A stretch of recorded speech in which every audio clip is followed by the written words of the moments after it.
senang kembali kisah inspirasi Anda, sahabat Kis, tentunya untuk di pukul 17 ya, lewat 20 waktu Indonesia Barat, masih dalam program Wakati Sahabat yang nanti jelang pukul 18 waktu Indonesia Barat. Tentunya untuk sahabat Kis dimanapun berada di sore hari ini, sahabat Kis yang ingin bertanya masih boleh ya, silahkan ke 0812625106, boleh juga laman Facebook kita di Kisah Tanpa dan Selingkuhan. Yang mana tadi sahabat Ustaz ya sudah memberikan tausiah ya terkait dengan berbuat baik kepada keluarga, bagaimana juga bersikap sabar terhadap pasangan.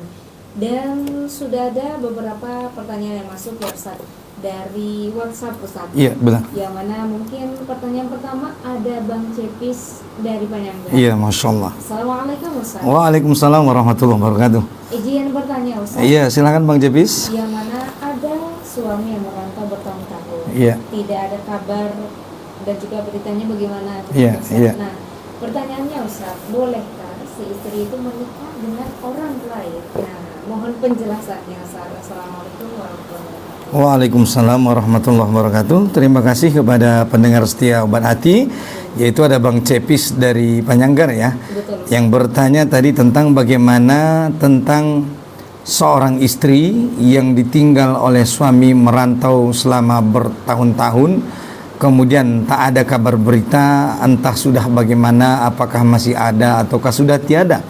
Bolehkah seorang istri menikah lagi begitu ya?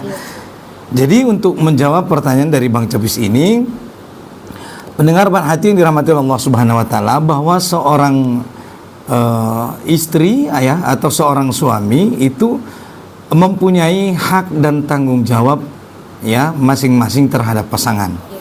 Maka seorang suami ya punya tanggung jawab di dalam rumah tangga, yaitu menafkahi baik secara zahir maupun secara batin.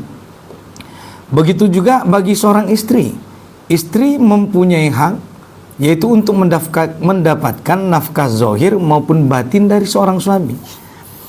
Apabila seorang suami atau istri ya, sebagaimana tadi ditanyakan oleh Bang Cepis, ada suami yang merantau bertahun-tahun, mungkin sudah lebih dari 2 tahun, mungkin sudah sampai 4 tahun, 5 tahun tanpa ada kabar berita, tak tahu apakah masih ada atau sudah tiada. Apakah boleh seorang pasangan itu, baik itu istri atau suami, menikah lagi?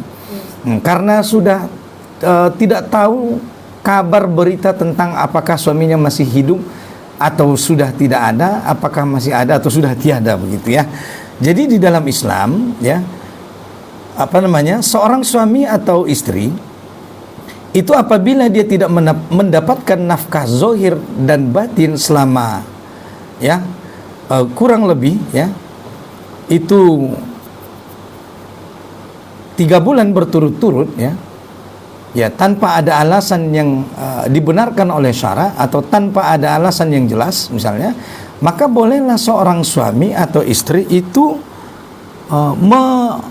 menuntut haknya ya kepada pasangannya itu tadi.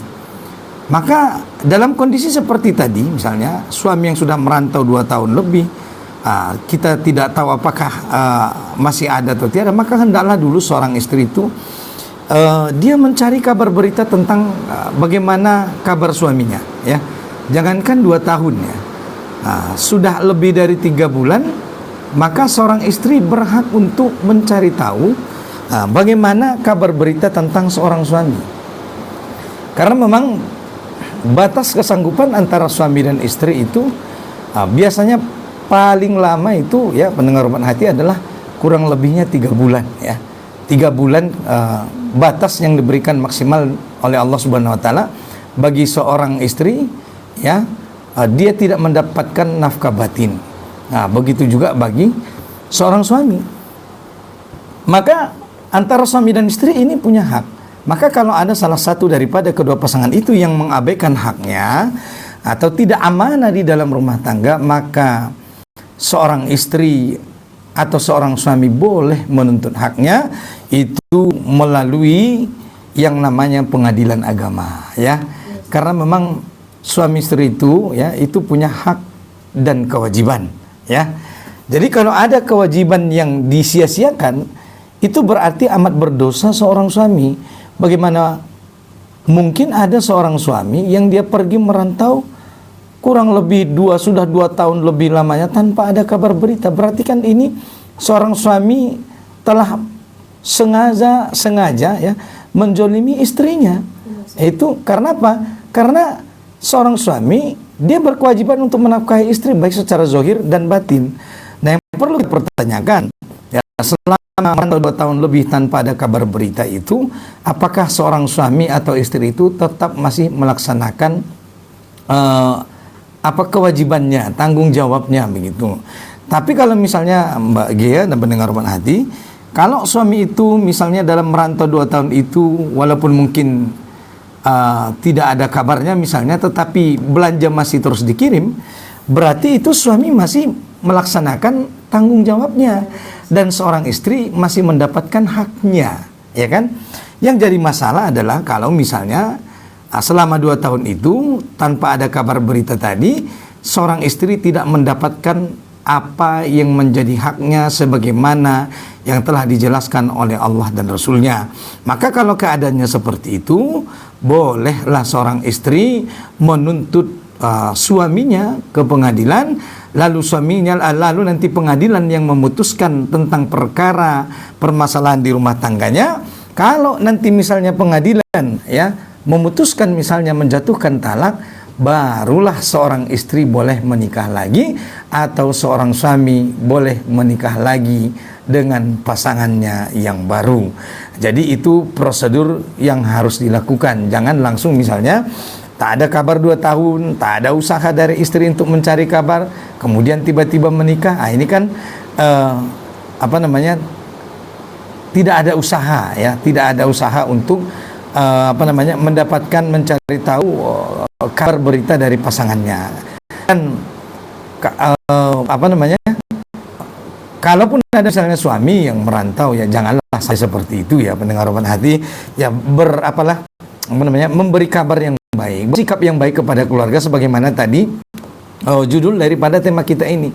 Seorang suami ya dia harus berbuat makruf kepada istrinya, yaitu dengan memberi kabar walaupun alasannya seorang suami tadi dia 2 tahun merantau itu demi melaksanakan kewajiban yaitu mencari nafkah, tetapi hendaklah berkabar, hendaklah tetap menjaga hubungan yang baik dengan istri dan anak-anak yang ditinggalkan. Jangan pula menghilang tanpa kabar berita, ya kan? Ini tentu berarti suami telah berbuat zalim kepada pasangan. Artinya menyanyiakan amanah yang diberikan oleh Allah Subhanahu wa taala. Tentunya ini dosanya amat besar di sisi Allah Subhanahu wa taala. Jadi baik para suami ataupun istri, jagalah hubungan baik. Kalaupun misalnya karena alasan yang syar'i, karena bekerja, karena keperluan mencari nafkah, tetaplah hubungan baik itu dijaga dengan menjaga komunikasi, dengan saling memberi kabar, agar rumah tangga itu senantiasa berada di dalam kebaikan dan senantiasa mendapatkan ridho Allah Subhanahu wa taala. Jadi kondisi yang tadi dia baru boleh menikah setelah tadi apabila dia telah resmi mendapatkan status perceraian dari pasangannya, yang mungkin dalam hal itu dilakukan oleh pengadilan agama. Demikian Mbak Gia yang bisa kita jelaskan, dan demikian Bang Cepis di Penyanggar. Terima kasih, barakallahu fikum. Baik, terima kasih kepada Ustaz atas jawaban yang telah diberikan dari pertanyaan Bang Cepis. Tentunya sangat jelas ya Ustaz. Kalau bertahun-tahun mungkin batasnya saja 3 bulan ya. Iya, 3 bulan berturut-turut. Tentunya sang istri berhak mencari tahu dan juga mengikuti prosedur terkait ke pengadilan agama. Suami terkait dengan hak ke pengadilan agama. Setelah itu baru boleh menikah lagi. Begitu. Sangat jelas ya sahabat guys, dan terima kasih kepada Bang Cepis atas pertanyaannya. Kita lanjut ke pertanyaan selanjutnya. Ya, silakan Mbak ya. Ada saudari Rona di Kapau. Assalamualaikum Ustaz. Waalaikumsalam warahmatullahi wabarakatuh.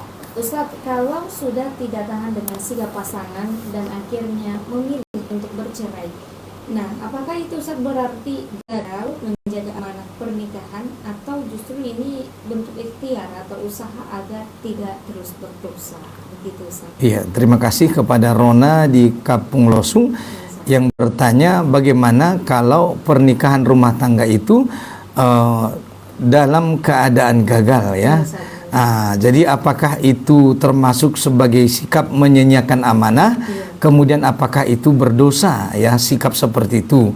Jadi misalnya yang begini ya, terkait dengan sikap pasangan yang mungkin ada pasangan yang yang mendapatkan perlakuan buruk dari pasangannya, kemudian karena tidak tahan dan takut terjatuh kepada perbuatan dosa dan tidak lagi mampu mengemban amanah, ini bagaimana? Apakah berdosa seorang istri yang dia akhirnya harus mengakhiri kehidupan rumah tangganya? Jadi memang ya, sebagaimana tadi kita katakan di awal ya Mbak ya dan pendengar Roman Hati, bahwa antara suami dan istri itu punya hak dan kewajiban ya. Jadi tentunya kalau ada suami ya yang tidak melaksanakan kewajibannya kepada seorang istri, tentunya seorang suami dia berdosa menurut agama Islam. Begitu juga sebaliknya.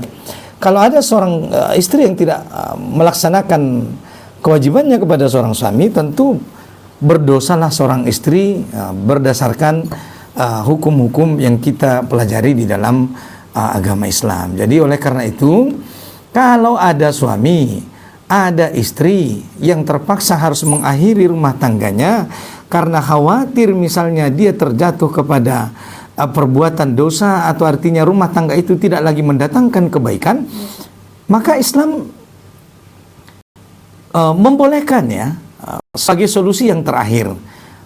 Jadi perceraian itu di dalam Islam adalah sesuatu boleh, walaupun amat dibenci oleh Allah Subhanahu wa taala, tetapi ia merupakan solusi di dalam Islam bagian. Jadi kalaulah memang ya sudah dianggap bahwa rumah tangga itu tidak lagi mendatangkan kebaikan berupa pahala dari Allah Subhanahu wa taala, maka boleh kedua pasangan itu ya bersepakat untuk menyudahi rumah tangga mereka. Tetapi ini bagian dan mendengar Roman Hati adalah sebagai solusi terakhir di dalam sebuah permasalahan rumah tangga.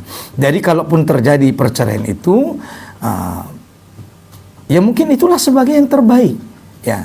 Tidak juga bisa dikatakan misalnya dia telah menyanyiakan amanah kalau sebelumnya kedua pasangan itu telah berusaha untuk memperbaiki diri.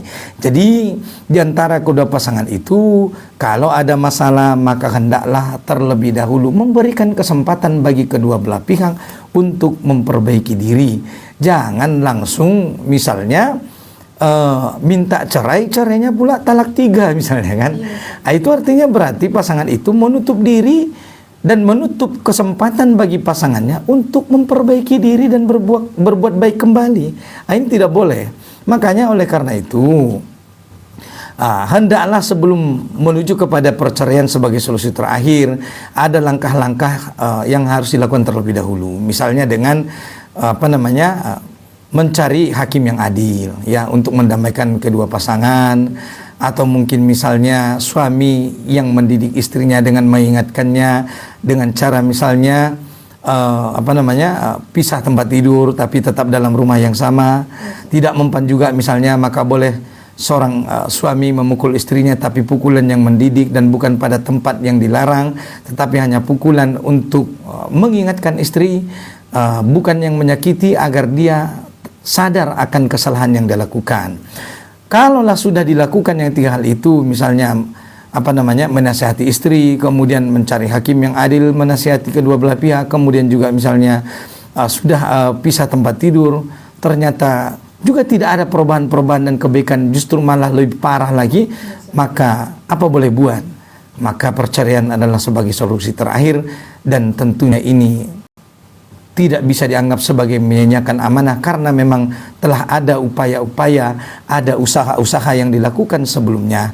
Mudah-mudahan ya seluruh rumah tangga umat Islam dan pendengar Roman Hati yang dirahmati Allah Subhanahu wa taala senantiasa berada dalam kebaikan. Kalaupun ada masalah di rumah tangga, Allah berikan solusi dan Allah selesaikan permasalahannya. Insya Allah rumah tangga kita semua menjadi rumah tangga yang sakinah, mawaddah, warahmah. Demikian kepada Rani ya, iya di Kapung Losung. Barakallahu fikum.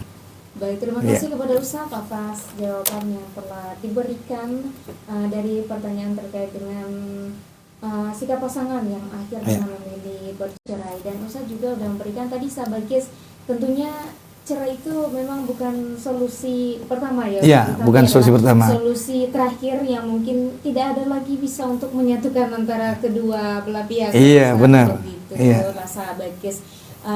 Tentunya memang betul memberikan kesempatan kedua ya Ustaz. Iya, benar. Banyak juga kita lihat sahabat Kis public figure ya Ustaz, Iya. yang mana kesempatan kedua itu memang ada baiknya begitu ya Ustaz. Iya. Berjalan dengan lancar keluarga itu jika memberikan kesempatan, jangan sampai langsung ke talak 3. Iya, langsung menutup diri gitu. Langsung menutup diri begitu. Iya, benar, Mbak. Iya. Baiklah. Terima kasih juga pada Ustaz atas jawaban yang telah diberikan. Nah, misalnya nih Ustaz, sekarang juga banyak sekali yang viral bahwasanya pasangan-pasangan muda yang cepat menikah ya Ustaz ya. Iya. Tetapi juga cepat bercerainya. Iya, benar, Mbak. Iya. Nah, itu Ustaz, apakah karena itu kurang sabar atau bahkan karena dari awal niatnya tidak baik begitu Ustaz? Iya, iya. Nah, mungkin bagaimana menjelaskan Iya. Ustaz? Jadi banyaknya hari ini ya Mbak Gia dan mendengar hati pasangan-pasangan yang menikah muda, kemudian banyak rumah tangga yang tidak bertahan lama ya. Sebagaimana mungkin ada peristiwa hari ini baru-baru kemarin Mbak Gia, ya ada pasangan yang bercerai, yang selama ini rumah tangganya baik-baik saja, kemudian gara-gara suaminya katanya sih gara-gara menang P3K, Iya. lalu Iya, menceraikan istrinya gitu kan. Dengan anak-anaknya juga. Iya, Ustaz. iya dengan anak-anaknya yang menangis memanggil ayahnya begitu. Iya, Ustaz. Ini kan fenomena-fenomena yang marak terjadi di masyarakat hari ini, Mbak Gia ya. Jadi yang begini memang kebanyakan itu dikarenakan kurangnya rasa sabar. Ya, sebagian besarnya karena kurangnya rasa sabar. Makanya tadi kita katakan di awal Mbak Gia bahwasanya rumah tangga itu adalah intinya belajar sabar. Ya, jadi rumah tangga menikah adalah kita belajar sabar dan semakin memperluas dan memperbesar rasa sabar kita. Jadi seberapa besar kesalahan pasangan kita, maka harusnya sebesar itulah kesabaran, bahkan lebih dari itu kesabaran yang harus kita miliki agar kita mampu memaafkan dan mendoakan pasangan kita di dalam menjalani rumah tangga. Sebab tanpa itu Mbak Gia, tanpa adanya rasa sabar di dalam menjalani rumah tangga, ya sikit-sikit berantem, sikit-sikit minta cerai. Dan ini biasanya Mbak Gia, ya mohon maaf nih dan mendengar hati ya, yang paling banyak biasanya dan paling sering itu minta cerai adalah daripada para istri, ya para kaum wanita. Kenapa? Karena para wanita lebih lebih tipis rasa kesabarannya biasanya dibandingkan para suami, ya. Tetapi ada juga yang sebaliknya Mbak Gia. Ada juga yang suami yang tipis rasa kesabarannya begitu kan. Jadi sehingga ada suami yang lupa atas kebaikan-kebaikan istrinya selama ini hanya gara-gara satu kesalahan yang kecil saja, lalu kemudian suami meluapkan amarahnya kemudian menceraikan istrinya. Nah, ini kan tidak baik Mbak Gia. Padahal seharusnya baik itu suami ataupun istri itu kalau ada kesalahan pasangan, hendaklah jangan hanya terfokus pada kesalahannya Mbak Gia. Ya, coba ingat kebaikan-kebaikannya yang telah dilakukan selama ini. Barangkali justru lebih banyak kebaikannya daripada kesalahan-kesalahannya. Ya kan bayangkanlah kalau rumah tangga itu misalnya sudah berjalan 5 tahun, 6 tahun, 10 tahun. Di selama masa pernikahan 10 tahun itu, saya yakin dan pendengar obat hati juga pasti yakin tidak mungkin lebih banyak kesalahan-kesalahan daripada kebaikan-kebaikan pasangan kita. Maka patut kita merenungkan ayat Allah tadi yang mengatakan boleh jadi kita menyukai sesuatu pada pasangan kita itu, padahal itu adalah sesuatu yang buruk bagi kita di kemudian harinya. Boleh juga sebaliknya, pendengar obat hati, bahwa ada sesuatu sifat atau sikap yang kita benci pada pasangan kita, padahal di balik sikap yang kita benci itu atau yang tidak kita suka itu, kalau kita bersabar, ternyata di kemudian hari Allah menjadikan kebaikan di dalam sifat yang tidak kita sukai dari pasangan kita itu. Itulah kenapa Allah mengatakan wallahu ya'lamu wa antum la ta'lamun. Allah lebih mengetahui dan kita tidak mengetahui. Betapa banyak hari ini Mbak ya, kadang-kadang sesuatu yang tidak kita sukai di dunia ini, tetapi justru Allah menjadikan kebaikan di dalamnya. Sebagaimana mungkin pernah ya kita mendengar kisah penumpang pesawat Mbak ya, yang dia marah karena gara-gara telat ke bandara, ketinggalan pesawat. Tiba-tiba pesawatnya kecelakaan Mbak ya. Nah, lalu kemudian dia akhirnya bersyukur. Tadi dia marah-marah kan. Nah, padahal di dalamnya justru Allah menjadikan kebaikan terhadap sesuatu yang tidak dia sukai. Lalu di kemudian berikutnya barulah dia tahu apa hikmah dibalik daripada ujian dan cobaan yang diberikan oleh Allah Subhanahu wa taala, sebagaimana tadi seorang yang ketinggalan pesawat, kemudian ternyata pesawat itu terjadi kecelakaan misalnya. Dan ini bukanlah sebuah tapi kisah-kisah seperti ini sering kita dengarkan. Jadi begitu juga dengan pasangan ya Mbak ya. Hendaklah suami bersabar terhadap sesuatu hal yang tidak disukai dari istrinya. Hendaklah seorang istri bersabar terhadap sesuatu yang tidak disukai daripada suaminya. Karena boleh jadi Allah menjadikan kebaikan padanya. Mungkin kita tidak mengetahui maknanya hari ini, tetapi di kemudian hari berikutnya barulah Allah menampakkan apa hikmah dibalik dari sikap-sikap pasangan kita itu. Kalaulah kita tidak bersabar terhadap itu Mbak Gia, tentulah kita menjadi orang-orang yang merugi di kemudian hari. Oleh karena itu, milikilah sifat bersabar, milikilah sifat memaafkan, karena rumah tangga intinya adalah bersabar, belajar bersabar dan belajar memaafkan. Demikian Mbak Gia, barakallahu fikum. Baik, terima kasih kepada Ustaz atas jawaban yang telah diberikan. Dan mungkin juga kita jangan sering-sering seujon begitu ya. Iya benar. Tapi marilah kita sahabat memperbanyak husnujon. Masya Allah. Dan juga itu adalah jawaban dari pertanyaan saudari Rona sekalian tadi ya Ustaz ya. Iya, iya. Dan pertanyaan terakhir nih Ustaz. Iya, silakan Mbak Gia. Allah di Palopak. Iya. Saya mau bertanya Ustaz. Ada seorang menantu yang dari awal menikah memang tidak disukai oleh mertuanya. Padahal dia sudah berusaha sebaik mungkin bersikap sopan, membantu kalau dibutuhkan, bahkan berusaha mengalah dalam banyak hal. Tapi entah kenapa Ustaz, setiap niat baiknya justru selalu disalahartikan, kadang disindir, kadang diabaikan, dan seolah apapun yang dilakukan tetap salah di mata mertua.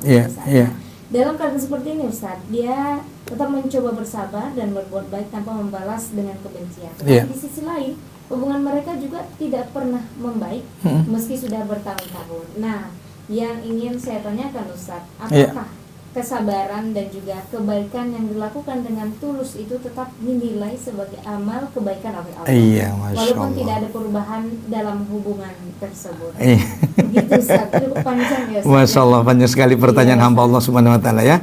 Yang bertanya tentang bagaimana hubungan antara mertua atau bertua dengan menantu ya.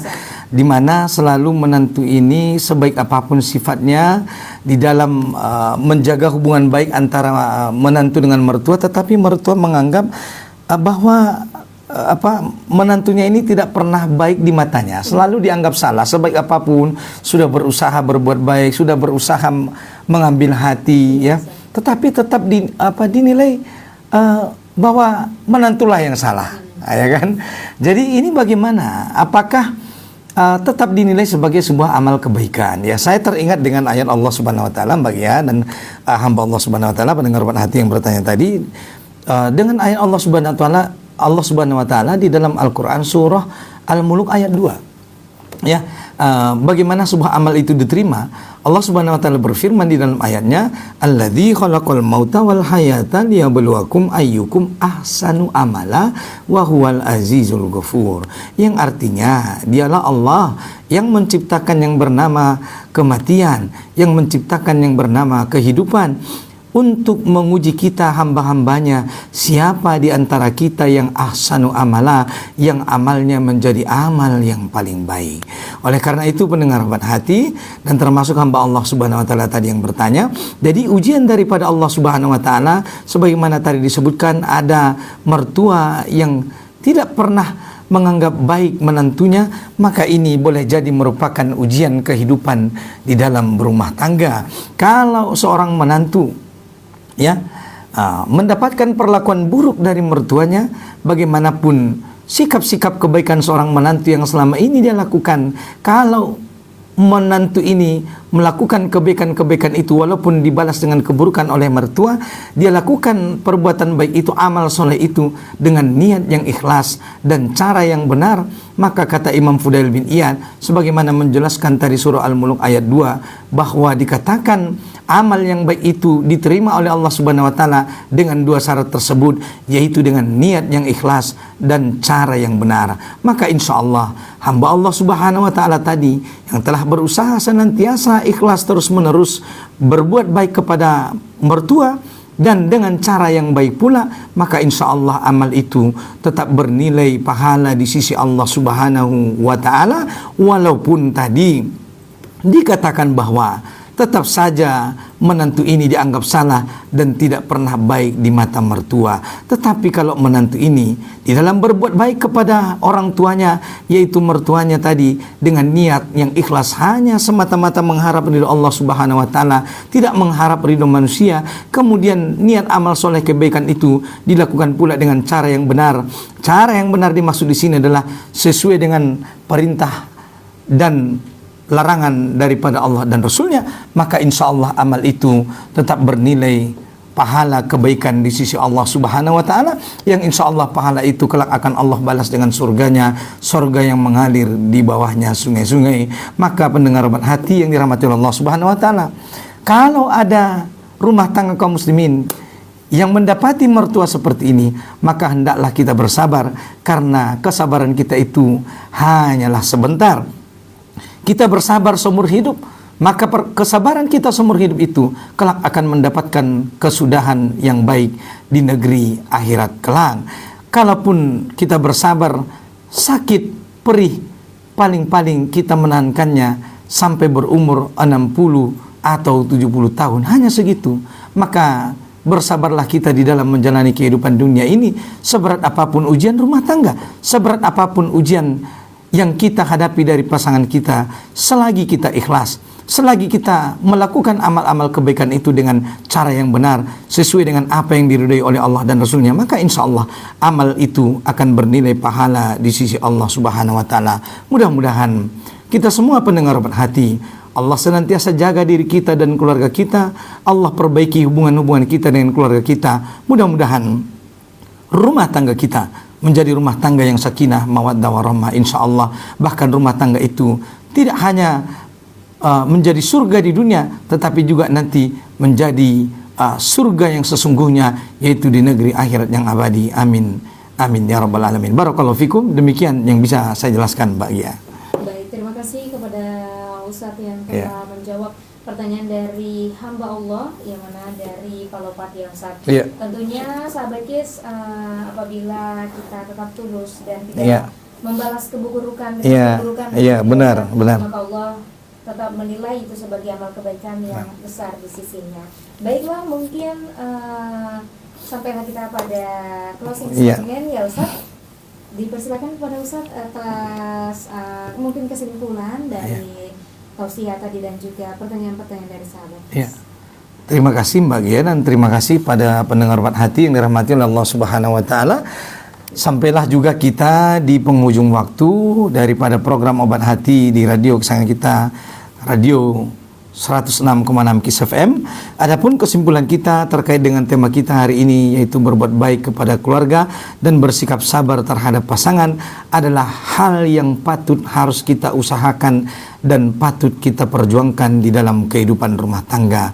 Oleh karena itu, sebagaimana tadi ayat yang kita bacakan, bahwa kita bersikap baik terhadap keluarga dan pasangan dan bersikap sabar terhadap pasangan kita merupakan bukan hanya sesuatu yang dinilai baik dari pandangan manusia, melainkan juga merupakan perintah dari Allah Subhanahu wa taala. Allah Subhanahu wa taala lah yang memerintahkan para suami dan istri untuk senantiasa berbuat baik terhadap pasangannya, untuk senantiasa bersabar terhadap pasangannya, dan berbuat baik terhadap kaum kerabat dan keluarga. Oleh karena itu, marilah kita, suami istri, anak-anak, kita latih diri kita untuk memiliki sikap-sikap yang baik tersebut, yaitu sikap sabar, sikap mudah memaafkan. Maka insya Allah, kata Allah Subhanahu wa taala, sesungguhnya siapa orang-orang yang bersabar, Allah Subhanahu wa taala mengatakan innallaha ma'as-sabirin. Sesungguhnya Allah beserta orang-orang yang sabar, dan Allah Subhanahu wa taala juga mengatakan wabasyiris sabirin.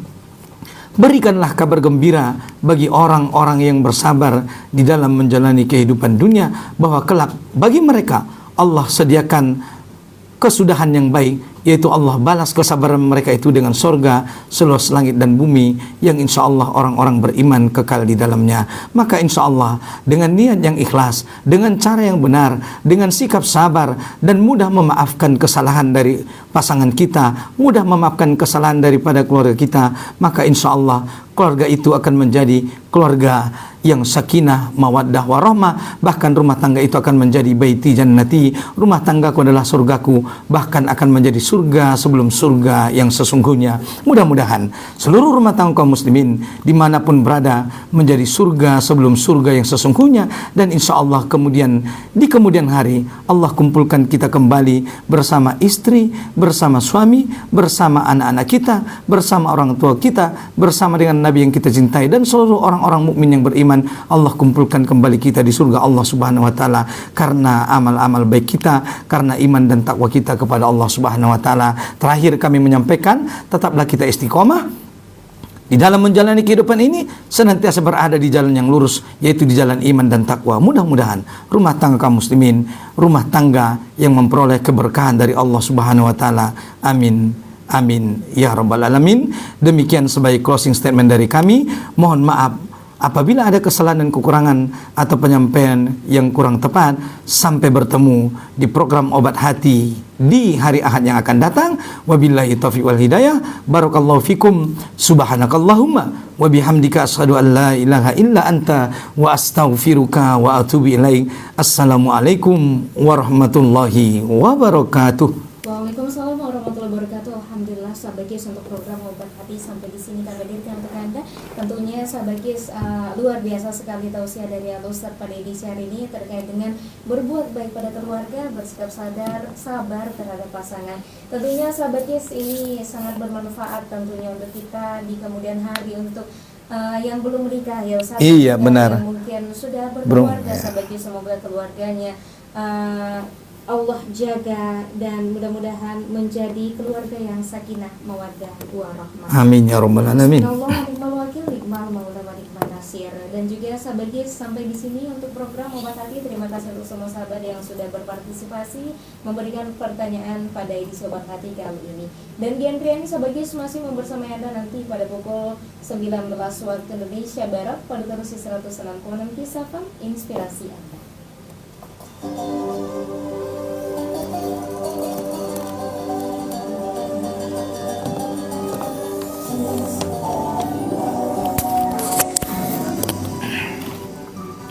Pemerintah Kabupaten Tapanuli Selatan melalui Dinas Pertanian Daerah Tapanuli Selatan memiliki program penerbitan surat tanda daftar usaha perkebunan atau STDW untuk budidaya kelapa sawit dan kopi. STDW Ya. Enggak apa-apa. Jam 17.50 ya. Nah, masalah masih terkejar karena maghrib jam 6 lewat 12 atau 13 kayaknya. 12 Ustaz. 6 lewat 12 ya. Republik Indonesia. Program bermacam merupakan program Mau nasional. Ustaz yang tadi 60.000 Ustaz? Iya. Benar. Syukur ya Ustaz. Terima kasih banyak ya. Jazakallah khair. Pesan ini disampaikan oleh Dinas Pertanian Daerah Kabupaten Tapanuli Selatan.